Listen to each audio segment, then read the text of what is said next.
नमस्कार मेरे भाइयों एवं बहनों, स्वागत है आपको अपने YouTube channel RP online classes में। दोस्तों, यह चैनल 10वां वाले विद्यार्थी के लिए बना है जो बिहार बोर्ड से है। ठीक है, इस चैनल के माध्यम से आपको एकदम सरल से सरल भाषा में आपको मैथ साइंस सिखाया जाएगा आपको। ठीक है दोस्तों, यदि आपको वीडियो अच्छा लगे ना तो सभी दोस्तों के पास शेयर कर दीजिएगा ताकि हर भाइयों बहनों को आसानी से क्लास 10th के तैयारी कर सके। ठीक है दोस्तों, आपको बुक बगल में दिख रहा होगा, भारती भवन का मैथ हम पढ़ाने जा रहे हैं आज वाली वीडियो में। और आज वाली वीडियो में आपको क्षेत्रमिति यानी मेंसुरेशन से सॉल्यूशन आपको सवाल मिलेगा। ठीक है, और आज वाली वीडियो में थ्योरी से रिलेटेड वीडियो मिलेगा और थ्योरी के बाद समय अगर बचेगा तो आपको हम क्वेश्चन कराएंगे। लेकिन दोस्तों, पूरा सिलेबस इसमें पढ़ाएंगे एकदम सरल भाषा में। आपको भले गिनती भी नहीं आता होगा फिर भी मैथ सिखाएंगे आपको एकदम गारंटी के साथ। तो दोस्तों, यदि वीडियो अच्छा लगे तो लाइक सब्सक्राइब जरूर कीजिएगा। ठीक है, अच्छा नहीं लगे तो डिसलाइक कीजिएगा और कमेंट जरूर कीजिएगा कि अच्छा नहीं लगा है। आज वाली वीडियो में आपको हम ब्रीथ यानी सर्कल से संबंधित क्वेश्चन को थ्योरी देंगे। ठीक है, ध्यान दीजिए, इस चैप्टर के नाम है मेंसुरेशन। मेंसुरेशन शुरू करे जा रहे हैं। मेंसुरेशन इंग्लिश में बोलते हैं और हिंदी में उसको बोलते हैं क्षेत्रमिति। क्षेत्रमिति बोलते हैं। ठीक है, क्षेत्रमिति समझिएगा, ध्यान दीजिएगा। इसमें ब्रीथ से रिलेटेड आपको पढ़ना है। ठीक है दोस्तों, ध्यान दीजिएगा, ये आरी जो गोल घेरा हुआ है, घेरा के बीच में जो भाग है ना, इसी को बोलते हैं क्षेत्रफल बोलते हैं। ठीक है, ये जो चिन्ह कटा हुआ भाग है, घासा हुआ भाग, इसी को क्षेत्रफल बोलते हैं। ठीक है, तो ध्यान दीजिएगा, क्षेत्रफल ब्रीथ से संबंधित कैसा कैसा क्वेश्चन पूछा जाता है पहले समझिएगा। दोस्तों, ये जो घेरा आपको दिख रहा है, घेरवा जो दिख रहा है, इस घेरवा को बोलते हैं परिधि। ठीक है, इस घेरा को क्या बोलते हैं? परिधि बोलते हैं। और ये जो बीच में जो है ना, बीच में इसको बोलते हैं केंद्र बोलते हैं, और इंग्लिश में इसको सेंटर बोलते हैं। क्या बोलते हैं? इसको केंद्र बोलते हैं। ध्यान दीजिएगा, हम लिखते हैं, इसको चिन्हवा को बोलते हैं परिधि बोलते हैं, परिधि। और ये जो चिन्ह बुंदा जो बीच में पड़े हैं इसको बोलते हैं केंद्र, केंद्र बोलते हैं। ठीक है, समझ गए? आर्य जो दिख रहा है उसको परिधि बोलते हैं, अंदर में जो है उसको केंद्र बोलते हैं। अब यहाँ ध्यान दीजिएगा, ये केंद्र है, जो है ब्रीथ है, ये केंद्र हुआ। तो केंद्र से ये परिधि को, तो केंद्र से परिधि को छूने वाली रेखा को त्रिज्या बोला जाता है। क्या बोला जाता है? त्रिज्या। ध्यान दीजिएगा, केंद्र से परिधि को छूने वाली रेखा को त्रिज्या बोला जाता है। समझ गए? केंद्र से परिधि को छूने वाली रेखा को त्रिज्या बोला जाता है, और त्रिज्या को हम लोग आर से डिनोट करते हैं। इसको इंग्लिश में रेडियस बोला जाता है, तो आर से डिनोट करते हैं। समझ गए? केंद्र समझ गए, परिधि समझ गए और त्रिज्या भी समझ गए होंगे। अब ध्यान दीजिएगा, ये क्या है? वृत्त है। तो केंद्र से परिधि को छूने वाली रेखा को त्रिज्या बोलते हैं, और त्रिज्या को हम लोग आर से सूचित करते हैं। तो इधर भी सटा दीजिए, केंद्र से परिधि को छुआ त्रिज्या हुआ, और पूरा को एक साथ व्यास बोलते हैं। क्या बोलते हैं? व्यास। और व्यास को हम लोग डायमीटर इंग्लिश में बोलते हैं, इसलिए इसको हम लोग डी से सूचित करते हैं। ठीक है, केंद्र से परिधि को दोनों ओर छूने वाली रेखा को व्यास बोला जाता है, और व्यास जो है ना त्रिज्या के दुगना होता है। ध्यान दीजिएगा, यहाँ से यहाँ तक एक बार हुआ और फिर यहाँ से यहाँ तक एक बार हुआ, तो एक बार और एक बार दोनों के जोड़ दीजिएगा तो व्यास के बराबर हो जा रहा है कि नहीं? तो डी बराबर आर, आर कितना? 2r। यानी कि व्यास जो होता है त्रिज्या के दुगना होता है, और त्रिज्या होता है व्यास के आधा। समझ गए होंगे दोस्तों? ये क्या हुआ? परिधि हुआ, ये हो गया केंद्र हो गया, और ये हो गया त्रिज्या हो गया, और व्यास समझ गए होंगे। ठीक है, अब थोड़ा हम आगे आते हैं। परिधि, केंद्र, व्यास, त्रिज्या समझ गए होंगे आप। ठीक है, अब ध्यान दीजिए, ये क्या है? वृत्त है। और दोस्तों, परिधि ये क्या है? परिधि है। चुरिया क्या है? परिधि। ये परिधि पर दो बिंदु डाल दिए, तो परिधि पर स्थित कोई भी दो बिंदु, परिधि पर स्थित कोई भी दो बिंदु को मिलाने वाली रेखा को जीवा बोला जाता है। क्या बोला जाता है? जीवा। और इंग्लिश में उसको कोड बोलते हैं। ठीक है, परिधि पर स्थित किसी भी दो बिंदु को मिलाने वाली रेखा को जीवा बोला जाता है। समझ गए होंगे? ठीक है, परिधि पर कहीं भी स्थित दो बिंदु रहेगा ना, यही मान लीजिए ना, यही इसको मिला दिए तो जीवे हो गया। यहाँ है तो परिधि पर स्थित दो बिंदु को मिलाने वाली रेखा को जीवा बोलते हैं, ये जीवा हो गया। ये सब के सब क्या है? जीवा है, सब के सब जीवा है, ये भी जीवा ही है, ठीक है। ये केंद्र है। आई देखिए, परिधि पर स्थित कोई भी दो बिंदु को मिलाने वाली रेखा को जीवा बोलते हैं, यह जीवे है। लेकिन भाई साहब अभी तो आप पढ़े हैं कि सर जी आप तो बताए हैं केंद्र से परिधि को दोनों तरफ छू दिया तो ये क्या हो गया? व्यास हो गया। हाँ भैया, व्यास ही है। वृत्त का सबसे बड़ी जीवा ही व्यास कहलाता है। वृत्त का सबसे बड़ी जीवा व्यास कहलाती है, व्यास कहलाती है, समझ गए। और सबसे बड़ी जीवा कौन होता है? जो केंद्र बिंदु से होकर गुजरती है, उसे ही हम लोग वृत्त का व्यास कहते हैं, और यही सबसे बड़ी जीवा है। तो आपसे एग्जाम में कहीं क्वेश्चन पूछ दे कि वृत्त का सबसे बड़ी जीवा क्या कहलाती है, तो उसको व्यास बोलते हैं, ठीक है। तो व्यास भी अब आप लोग समझ गए होंगे, ठीक है। चलिए अब हम आते हैं चाप की ओर आते हैं। ध्यान दीजिएगा, ये क्या है? ये वृत्त है। ये क्या है? वृत्त है। और ध्यान दीजिए, ये क्या है? केंद्र है। और मान लेते हैं इसको ऐसे डाल दिया तो त्रिज्या हो गया, फिर इधर से ऐसे डाल दिया तो त्रिज्या हो गया।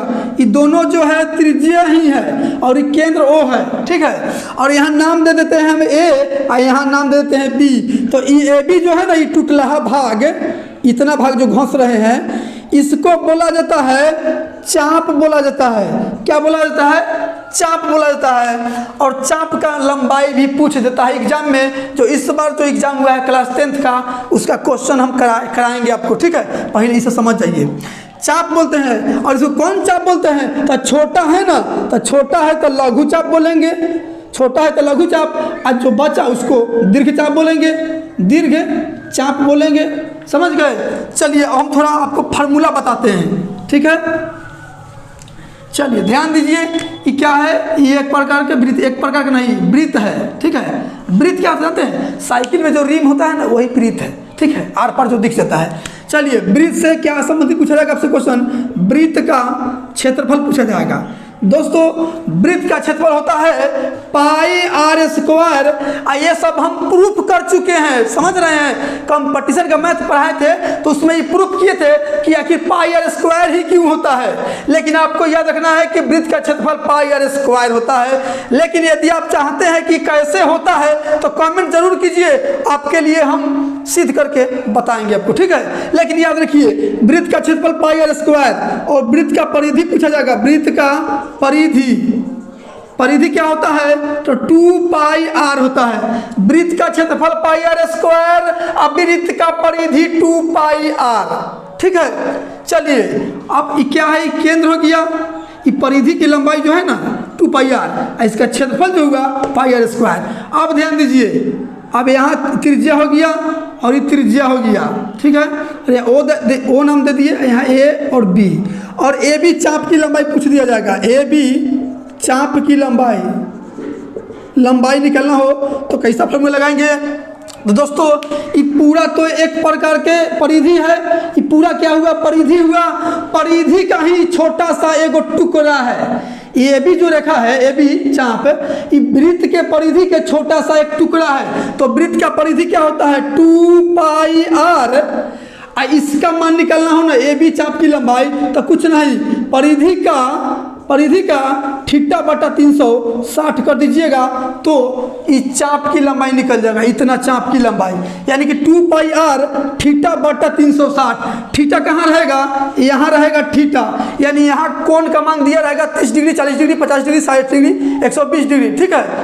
तो यहाँ दिया रहेगा, बस वही थीटा यहाँ पे लगा देना है, ठीक है। अब आपसे देखिए दोस्तों, यहाँ ध्यान दीजिएगा, ये क्या है? केंद्र है, और ये केंद्र से परिधि को छुआ, त्रिज्या हो गया, त्रिज्या हो गया। अब इस क्षेत्र की क्षेत्रफल पूछ देगा, जिसका चिन्ह काट रहे हैं इसका मान पूछ देगा। ओ ए बी त्रिभुज, इस त्रिभुज जैसे दिख रहा है ना, इसको त्रिज्य खंड बोलेंगे। क्या बोलेंगे? इसको बोलेंगे त्रिज्य खंड बोलेंगे। तो दोस्तों त्रिज्य खंड के क्षेत्रफल याद रखिएगा, त्रिज्य खंड का क्षेत्रफल आपसे पूछ लिया जाएगा तो क्या करेंगे दोस्तों? ये पूरा वृत्त हुआ, तो वृत्त के क्षेत्रफल के ही छोटा सा टुकड़ा हुआ, तो वृत्त का क्षेत्रफल क्या होता है पाई आर स्क्वायर, कुछ नहीं इसमें थीटा बट्टा 360 कर दीजिएगा तो त्रिज्य खंड का क्षेत्रफल निकल जाएगा, मतलब इसका मान निकल जाएगा। यहाँ कौन का मान दिया रहेगा थीटा, जितना डिग्री दिया रहे 60 डिग्री 50 डिग्री 90 डिग्री, ठीक है। तो समझिए यहाँ वृत्त का क्षेत्रफल पाई आर स्क्वायर, वृत्त का परिधि 2 पाई आर, ए बी चाप की लंबाई 2 पाई आर थीटा बटा 360 और त्रिज्य खंड का क्षेत्रफल पाई आर स्क्वायर थीटा बटा 360 है। चलिए इतना आपको याद हो गया होगा, इसको हम मिटाते हैं और थोड़ा हम आते हैं आगे, इसके आगे कैसा कैसा क्वेश्चन पूछा जाता है। अब ध्यान दीजिए यहाँ पे कि क्या है वृत्त है, ये क्या है केंद्र है और ये क्या है ये जीवा हो गया। केंद्र परिधि परिस्थित कोई भी दो बिंदु को मिलाने वाली रेखा को जीवा बोला था, ठीक है। ये क्या हो गया त्रिज्या हो गया, ये क्या होगा त्रिज्या हुआ, ठीक है। तो दोस्तों ये जो हुआ ना ये सब वृत्त खंड कहलाएगा, ये जो कहलाएगा वो वृत्त खंड कहलाएगा। यहाँ ओ देते हैं नाम, यहाँ ए और यहाँ बी, तो यहाँ वृत्त खंड कहलाएगा। तो वृत्त खंड का क्षेत्रफल क्या पूछा जाएगा, वृत्त खंड का क्षेत्रफल, वृत्त खंड का क्षेत्रफल आपसे पूछा जाएगा। तो क्या कीजिएगा पाई आर स्क्वायर और थीटा बट्टा 360 और minus 1/2 R square into sine theta, यहाँ दिया रहेगा थीटा, ठीक है। याद रखिएगा वृत्त खंड का क्षेत्रफल आपसे पूछ देगा तो पाई आर स्क्वायर थीटा बटा 360 minus 1/2 R square into sine theta, ठीक है। बस इतना आप याद रखिए, क्वेश्चन गर्दा उड़ जाएगा, ठीक है। और दोस्तों यदि आप चाहते हैं कि सब प्रूफ कर दीजिए तो कम से कम आप कमेंट भी तो कर सकते हैं कि सर जी बताइए आखिर ये हुआ से हुआ कैसे, जरूर बताएंगे लेकिन कमेंट कीजिएगा तब तो, ठीक है। तो याद रखिएगा वृत्त खंड का क्षेत्रफल पाई आर स्क्वायर थीटा बटा 360 minus 1/2 R square into sine theta, ठीक है। यही बस इतना ही फार्मूला है, इतना ही फार्मूला पे पूरा सिलेबस नागिन डांस करेगा क्षेत्रमिति के, ठीक है। चलिए अब हम आते हैं अर्धवृत्त पे आते हैं। ये क्या है दोस्तों, ये क्या है वृत्त हो गया। अर्धवृत्त के मतलब क्या है कि आधा वृत्त, अर्धवृत्त के मतलब है कि आधा वृत्त, ठीक है। चलिए तो ये क्या हो गया केंद्र हो गया, आई क्या हो गया त्रिज्या हो गया, फिर यहाँ से यहाँ सटा दिए तो त्रिज्या हो गया, ठीक है। और ऊपर के मिटा दीजिएगा तब ना अर्धवृत्त होगा। अब अर्धवृत्त कहलाने लगा, ठीक है। आधा वृत्त, पूरा वृत्त के आधा अर्धवृत्त। तो अर्धवृत्त के आपसे क्षेत्रफल पूछ दिया जाएगा, अर्धवृत्त का क्षेत्रफल क्या होगा, तो पूरा वृत्त के क्षेत्रफल के आधा कर देंगे तो अर्धवृत्त के क्षेत्रफल पूरा क्या होता है पाई आर स्क्वायर, पूरा वृत्त के क्षेत्रफल क्या होता है पाई आर स्क्वायर, बस इसी का आधा कर दीजिएगा तो अर्धवृत्त के क्षेत्रफल हो गया।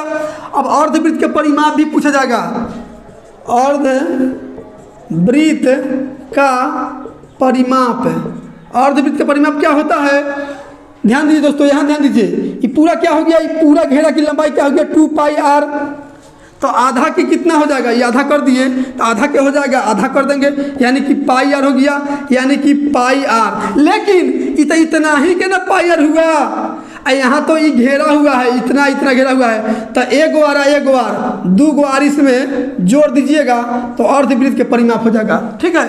अब ध्यान दीजिए आर तो दोनों में है तो आर कॉमन ले लेंगे तो यहाँ बचेगा पाई और यहाँ बचेगा 2, यानी अर्धवृत्त के परिमाप पूछा जाए आपसे तो पाई आर इंटू पाई प्लस 2 हो जाएगा, ठीक है।